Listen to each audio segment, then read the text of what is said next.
Welcome to teaching exam study.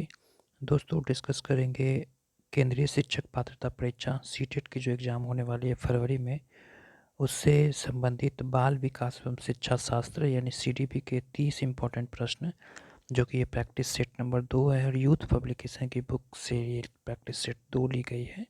तो आप 30 प्रश्नों को देखें और इसमें आपको आने वाले एग्ज़ाम में सीडीपी के प्रश्न अगर इससे बनते हैं तो एग्ज़ाम में आपको रिकॉल करने में सुविधा होगी। तो प्रश्न संख्या 1 है कि निम्नलिखित प्रश्नों के उत्तर देने के लिए सबसे उचित विकल्प चुनिए कि बच्चों द्वारा की जाने वाली त्रुटियों के संबंध में निम्नलिखित में से कौन सा कथन सत्य है। तो इसका सही उत्तर हो जाएगा पहला का ए। यदि एक शिक्षक कक्ष में सभी बच्चों की त्रुटियों को सुधारने योग्य नहीं है तो यह संकेत करता है कि शिक्षक शिक्षा की व्यवस्था में असफल है। यानी कि जो मुख्य बिंदु है वो एक तरह से बच्चों को सुधारने की प्रक्रिया में है। अगर शिक्षक इसमें सफल नहीं हो पाते हैं तो जो शिक्षा की व्यवस्था है वो असफल हम लोग कर सकते हैं।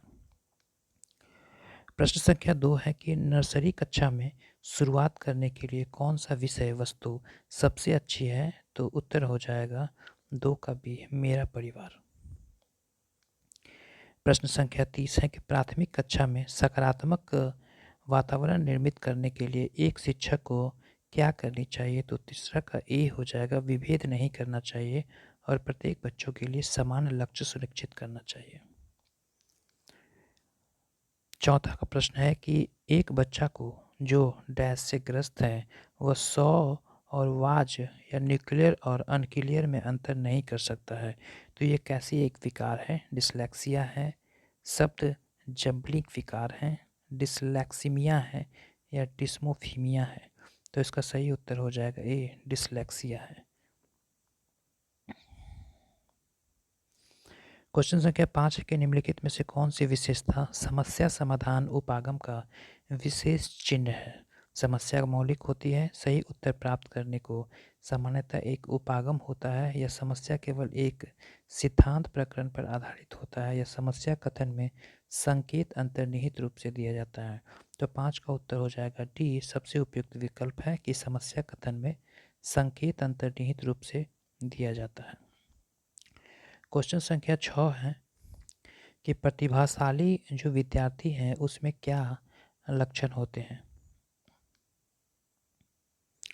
शिक्षकों से स्वतंत्र होते हैं, स्वभाव में अंतर्मुखी होते हैं, अपनी आवश्यकताओं को दृढ़तापूर्वक नहीं कह पाते या अपने निर्णयों में आत्मनिर्भर होते हैं। तो 6 का उत्तर हो जाएगा डी, कि अपने निर्णयों में आत्मनिर्भर होते हैं। एक प्रतिभाशाली छात्र जो होते हैं वे अपने लिए गए निर्णयों में काफ़ी कॉन्फिडेंट होते हैं, आत्मनिर्भर होते हैं। तो ये इसका उत्तर सही हो जाएगा। क्वेश्चन संख्या 7 है कि चिंतन के सूचना प्रकमन सिद्धांत में निम्नलिखित चरणों में आते हैं। तो क्या आएंगे? प्रतिक्रिया क्रियान्वयन, प्रतिक्रिया चयन, श्रेणीकरण या पूर्व प्रकपन। तो इसका सही उत्तर हो जाएगा डी, यानी घ ग ख क, यानी घ पहले पूर्ण प्रक्रम आएगा, उसके बाद ग श्रेणीकरण आएगा, उसके बाद प्रतिक्रिया चयन आएगा, उसके बाद ए प्रतिक्रिया क्रियान्वयन आएगा।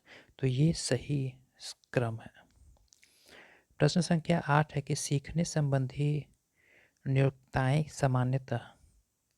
तो इसका सही उत्तर हो जाएगा डी, सीखने संबंधी नियोक्ताएं सामान्यतः उन बच्चों में पाई जाती हैं जो विशेषतः जिसके पैतृक अभिभावक इस प्रकार की समस्याओं से ग्रसित होते हैं। प्रश्न संख्या 9 है कि मोनिका जो गणित की शिक्षिका है राधिका से एक प्रश्न पूछती है कि राधिका से कोई उत्तर ना मिलने पर वह तुरंत मोहन से दूसरा प्रश्न पूछती है।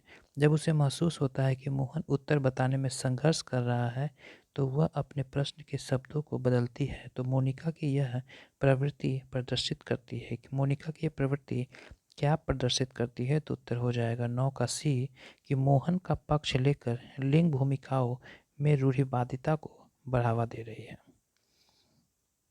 प्रश्न संख्या 10 है कि सीखने के लिए आकलन निम्नलिखित का ध्यान रखता है। विद्यार्थियों की क्षमताओं का, विद्यार्थियों की आवश्यकताओं का, विद्यार्थियों की त्रुटियों का या विद्यार्थियों की अधिगम शैलियों का।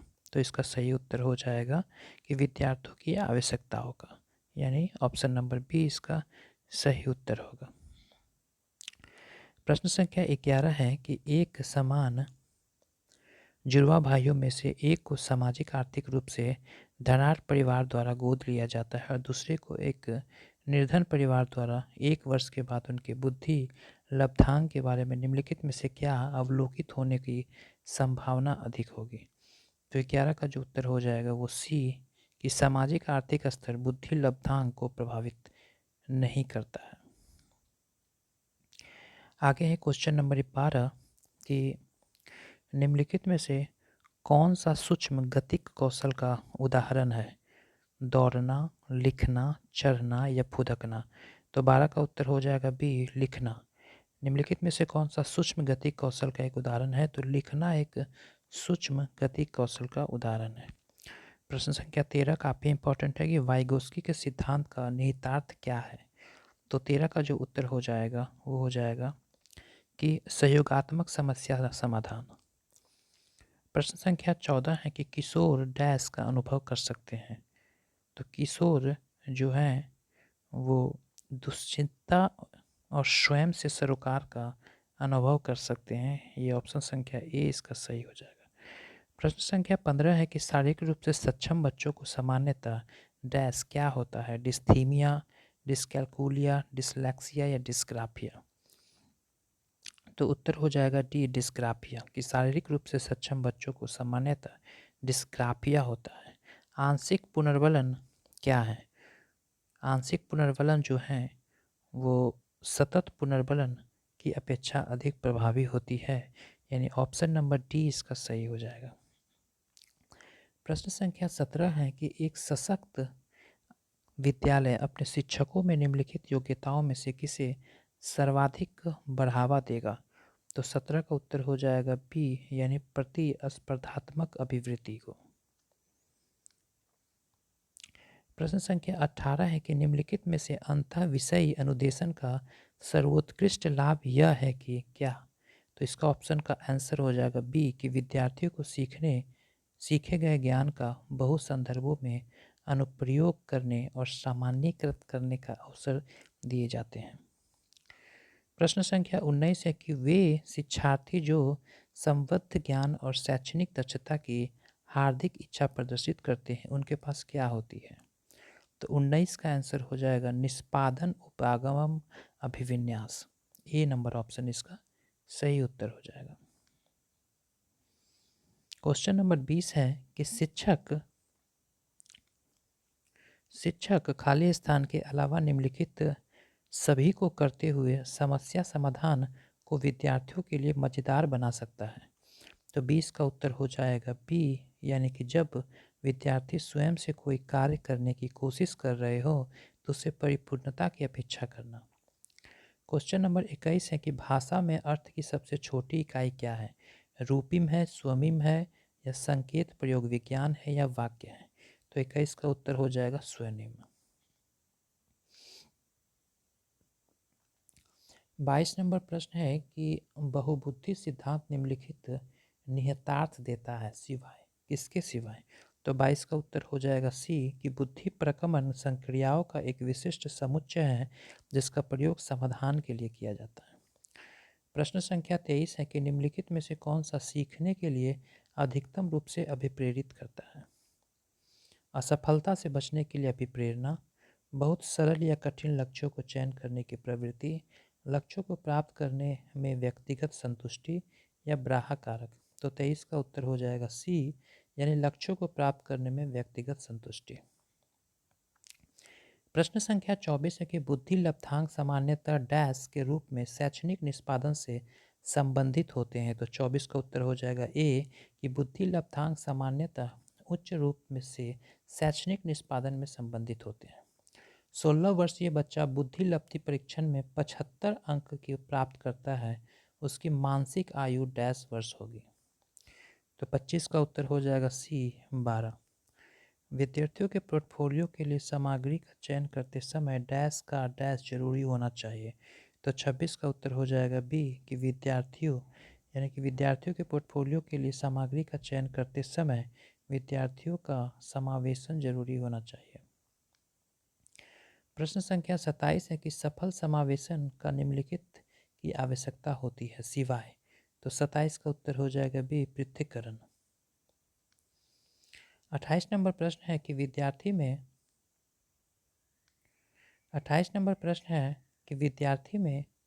विद्यालय में लिंग से बचने का सर्वोत्तम तरीका क्या हो सकता है।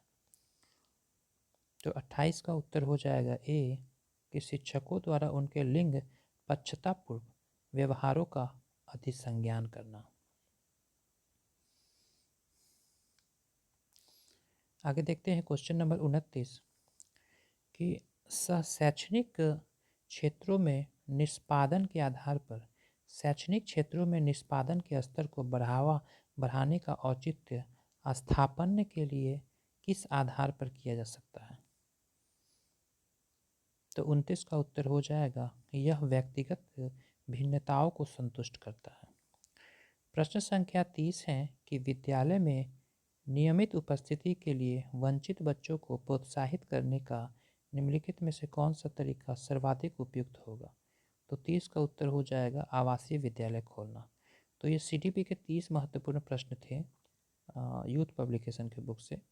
और इसी तरह के प्रत्येक दिन जब तक एग्ज़ाम नहीं हो जाती तब तक हम लोग प्रश्नों को डिस्कस करेंगे। वीडियो अच्छी लगी होगी तो कमेंट बॉक्स में अपनी राय दें। वीडियो देखने के लिए धन्यवाद। Thank you very much.